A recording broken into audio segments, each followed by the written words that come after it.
Hola. Laki. La femme. Olha, vamos. Mãe, mal. É cacetino.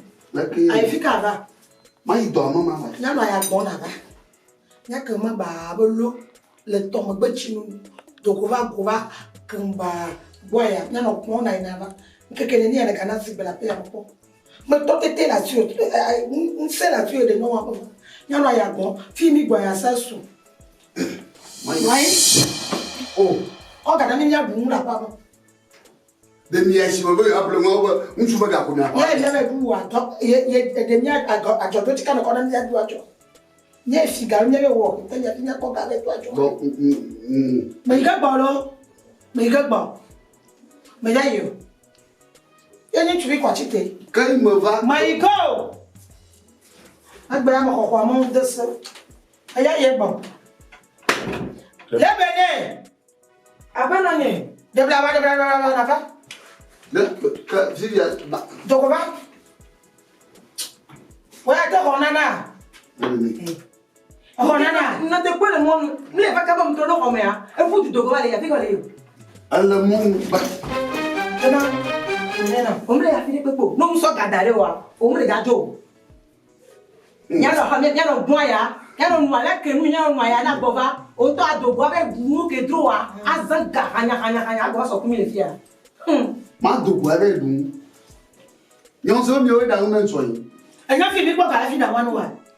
O na fi mi po kala fi da one wa. Awon mi an ta mi de ko le cho. Wa de yin me na. Na o ti ko na. Awla be de yin me na ni. Mala su ko so bi e na go gamana su. Mayi wa ba me ti be a. Ye do ma ya pa na ka mu la pa ma. Na ga ti a ma ka e ka me be ya. Chu. Don't know how to come in a only other people. Ayo. I'm a gun. Let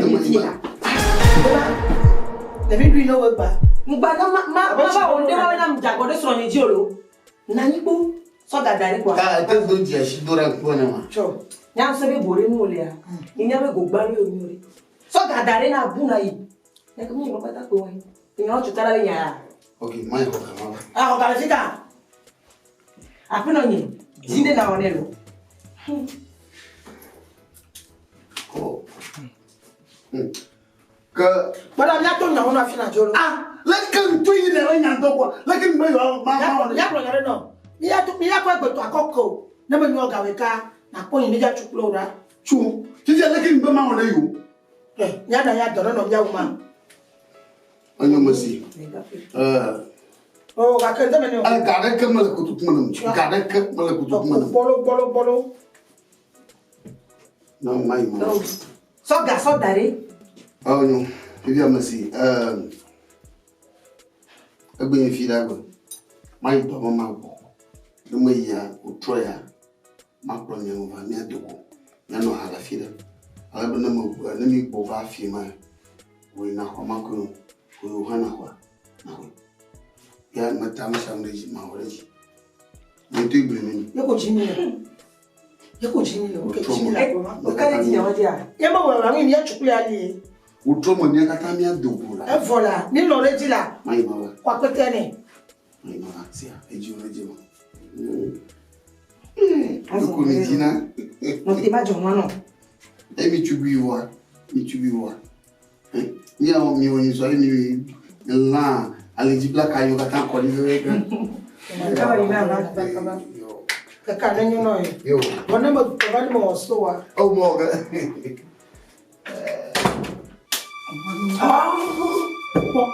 Atrebe na ya. Oh. Ika La ka to fi na to di mo ma dan tinye o. Aka lo ba fo ni to. Aka lo ba fo. ika ko gba musula. To gba musula de se jo bi ma gba lo. Ta gboku no wo papa. Wa ta gbo wa. Elezo. Tell me no to da fi anya ba nda jojo ma. Po ya fun ku me nya na ida. Bla su ye no mo ma ho. Ngba sumo. So me bi me no le fi hanya. Mama ba polo. Lo me be le fu me nya le. O ko tangala ngale ko da Ko na ma fo ni do nya be. Ba su adro ala no no.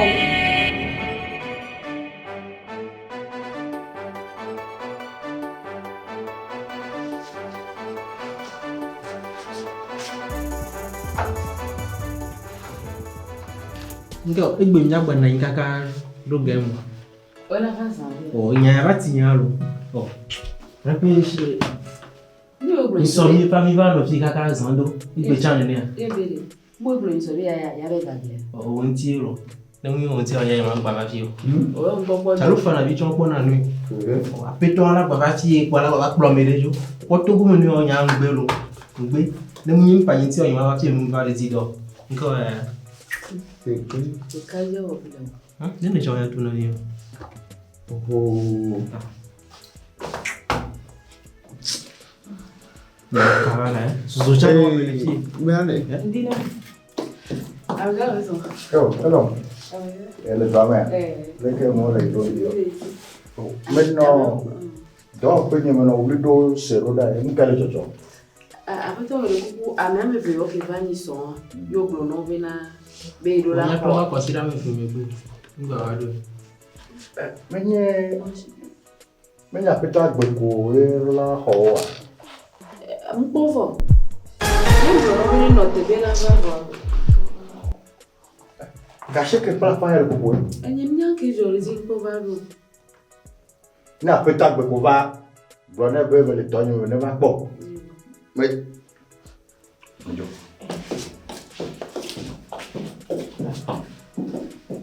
C'est vrai.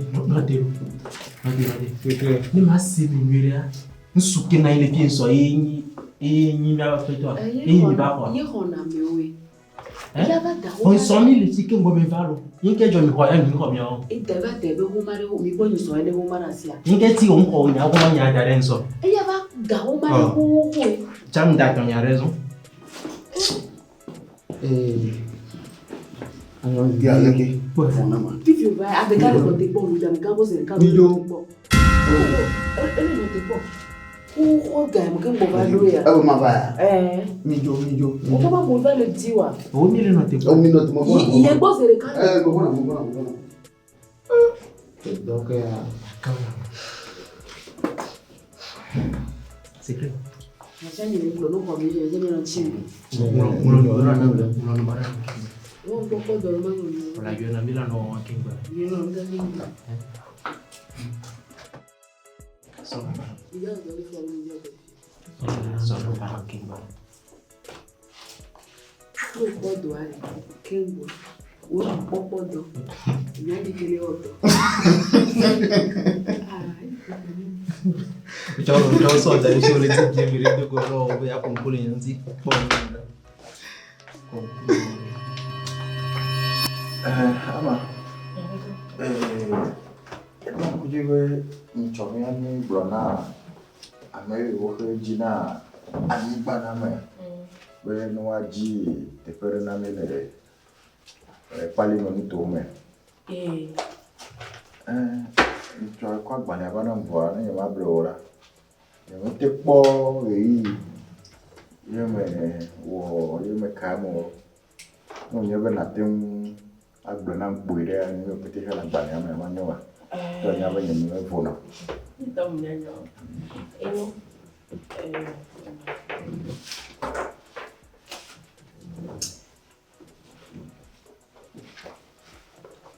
vou ver Aniba Okweli Somali.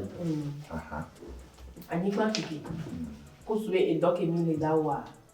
Aniba ekiki subon la oni ale. La nyona doa. Ta me kwebe ni nyibe mia onwa. Nyawe be nyachu te la o chato ale vuvu. E da olo to la no. Plus we chaka mega no. Baba o chaka no vuvu. Wani ipanya me vuvu. Me lleva Dios se vere. Anigbare que me cae le sio. Aniba ele hectare kaplafa. Hectare kaplafa. O lo viare. Lo. E nu ke ga don yanji le funwa. Bani me ba nigban ebe ga nu yiji sugo si be lo meton. Na don yanji bobori. Ke la na be e ga kwacha ni te kodo e ko tuwe wanu. Okay. Déjà. Que vale? Ni chohane kwa gbale bubuva. Koku de Miabe conteneur de que mi do eni forti na après no paradiso. Amene kere me. Oh, après to agbeko. Moto. Ozo. Madoba. No ni. Yo, okay, before na. Bara kuma ba fi fele oba na ba na ma ba boy. Juju. Meno wulido se. Le nya gbalangla la bo. Be me ba bia se me ka jo ha. Yo be wo do la ho a me juro de. De video alors après to video va no tochi. Wo be wo do la ho. So be le ke un to nya be e je nya pe to e ke pona me ho. Wo nya wo bo ale to amea. Wo ji ame ono. Ife me kunya amea o be de bio va zigede. Ye o me bo. Ye un to ha ne do gbe no bo ne ba. Ka fi o ga ba yo me kere mu. Ye na be o no nya biara wo le fime ga fime be to gore. Nu kata e na teti me gbe mi na nya tu comme je jame be gadre je la to comme. Ni cho mi e fo ka wo avo me papa to mo. Amitia. Abuto na buto. Le nya ko nya te bo mo ko tere ji ye vi ba mo chi ma ba ni cho. En ka ha ma ga chi mo ba ha ma ga chi mo ba. Akoma ba na ma ko. En da ke nya ko no do motor ka nya do ko. Da ro ko ba kwa. Ki wo ba mo chi mo ba na ma. Aka ma ta flachi ma ga ji na ma so.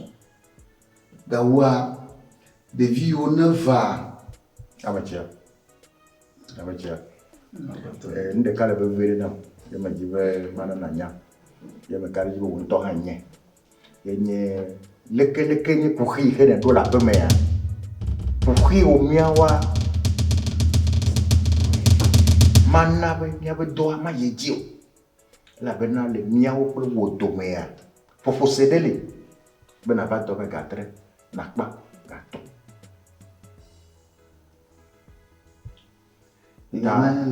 Je mets le regio. Et nous, il fait ma wanawa. Maintenant, à Gbalin. Tout le Gbalin. Mais né, Ziban, tu viens de Tibébé.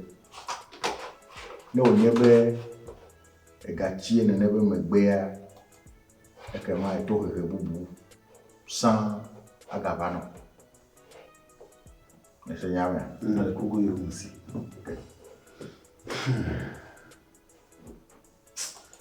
Como va fuder na mo ko. Mo ba ka mo lu do ko. Yo ale o defo.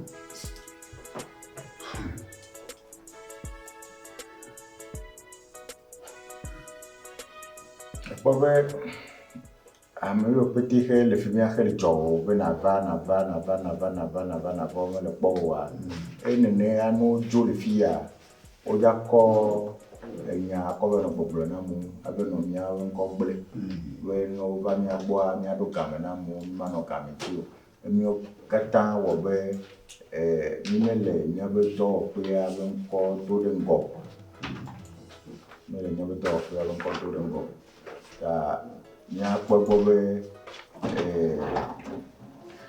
le eya yenye kakala gbanto no nyebe ne nebe me titi ale ji wo ga veme de kazi ve ko pele ya nwa e ba do ko nya de ku no be popose hele nya do me nya he popose are te peme da ma dasi agbaleate dasi te ama kono ne wa no bo na no fugoji bene ya gaveme jere kazi ya ke ma na nyabe nya dasi le musia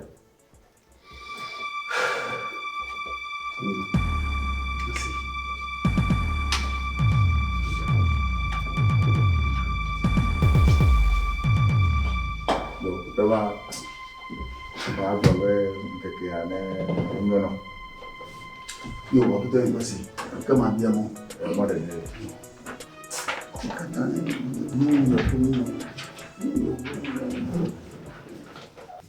Ma tasi agbale atere. Na yi kajira ro pe. Na ho million blaton. Ne ho million blaton. Na ko ve de anigba comme pale me ba anigba. Ise di mi ni atu do pedo na dawola o telao dakbalao alondo lo kiki tutu amene wanyiro nyo ha me ho anigba dare kwa na bana bele ke mi awo mi ayi susu ya ge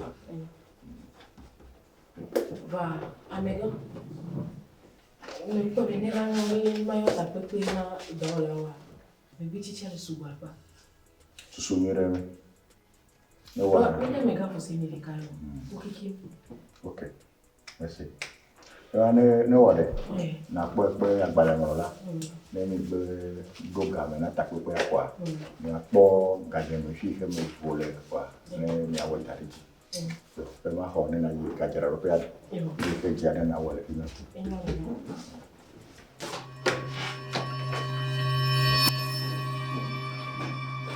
Wale ngo ni no. so ma no go TRAVAIL ma ngeyo Ngo ni no. nkamo Aya me ga ba pieta ya. Ba ta ple ni de ti bele. Ti si le ko ba do wo. over ojo fire over ndu ko le fire ma mo fi je ko dogo Ko na no do ko ntile ko na ple na maga. Ntile ko na ple. Po le wo ba na.